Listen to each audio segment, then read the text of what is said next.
I'm your host. You're listening to the last podcast where the first shall be last and the last shall be first. If this is your first time listening, welcome. I hope you find a little value in this.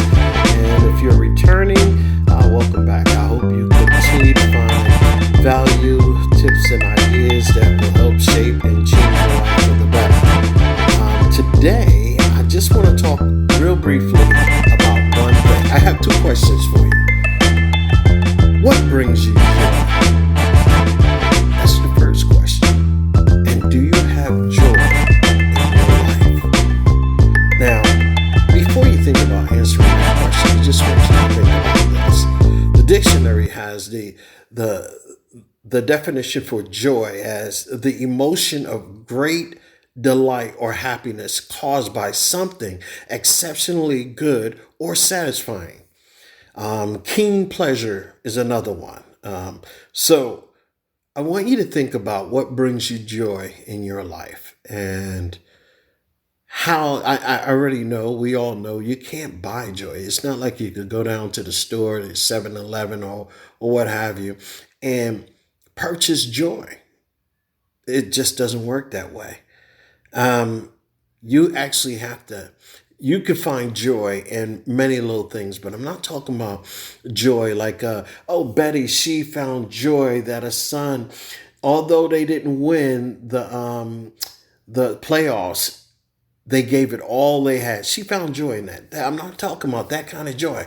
I'm talking about the type of joy that's so deep rooted within your spirit and soul that it passes all understanding.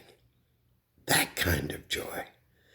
So I want you to think about if you have true joy in your life and the kind of joy that stays with you, the kind of joy that's with you no matter what. Now, think about that for a moment. I mean, can we truly have joy every single day, no matter what? We know that there are so many things that's going to come at us, no matter what. I mean, we'll lose family members, we'll lose a job, or, we might lose an income. Life happens to all of us. But how could we have joy 100% of the time if all those things happen? I mean, we're going to have pain, we're going to have heartache, we're going to have hurt. But of course, in all that, I do know in all those things, he does say, hey, this is not going to last. That too shall pass. It's only temporary, but we're going to experience it. So I believe when we're going through trials and tribulation, in James, it says, count it all joy when you go through divers and temptations. So I guess what they're saying there, even though you're going to go through trials and tribulations in life, you have to count it on joy. You have to go through it with knowing that God is there with you and he's going to be there with you no matter what. He's going to work through this thing with you no matter what. So in one point, I do know in Proverbs, it tells us, trust in the Lord with all thy heart, lean not unto thy own understanding. So there's going to be a lot of things that we're not going to understand. Why did why did the tornado hit this house and not this one? Why did it take my wife and not me? I mean, survivor's guilt. All these things. Count it all joy. Yeah, you hear that? He says, count it on joy. But I also want you to hear this as well. This is in the context of like out of the Bible, and I believe it's in Luke, where Mary's about to give birth to her firstborn baby, right? And she brought forth, I'm going to read this to you. And she brought forth her firstborn son and wrapped him in a swaddling clothes and laid him in a manger because there was no room for them in the inn. And there was In the same country, shepherds abiding in the fields, keeping watch over the flock by night. And lo, an angel of the Lord came upon them, and the glory of the Lord shone around about them, and they were sore afraid. And the angel said, this is powerful. And get what I'm saying right here. This is it right here. And the angel said unto them, fear not, for behold, I bring you good tidings of great joy, which shall be to all people. Great joy. And he was referring to Jesus.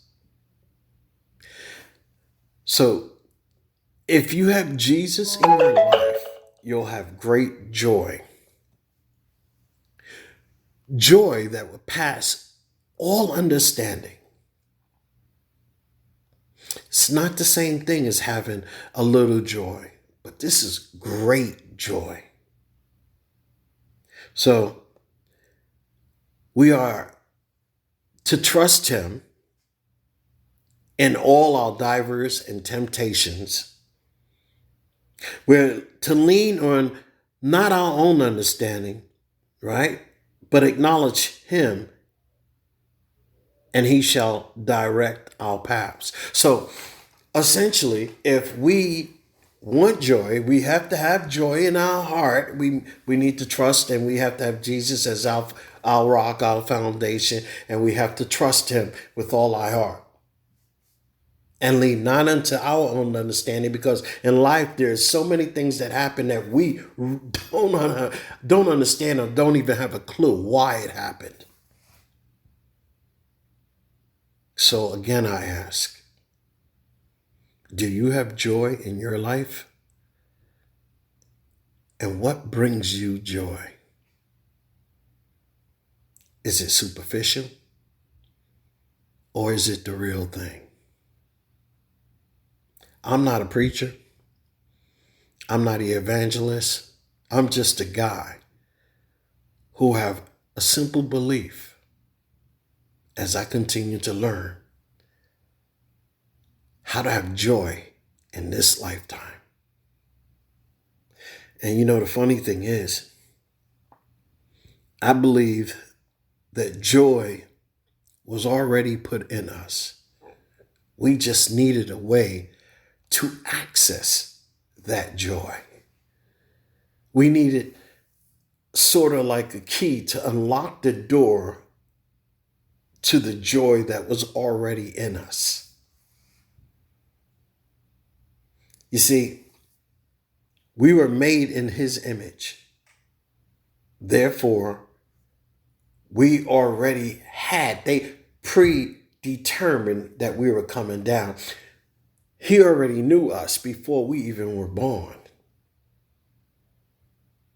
We had joy already. It was already in us. But we needed a key to access that joy. So again, I ask, what brings you joy? Well, that's it for right now. I am David, and you're listening to the last podcast. I hope that that question will have you think, and maybe even go to the Bible and see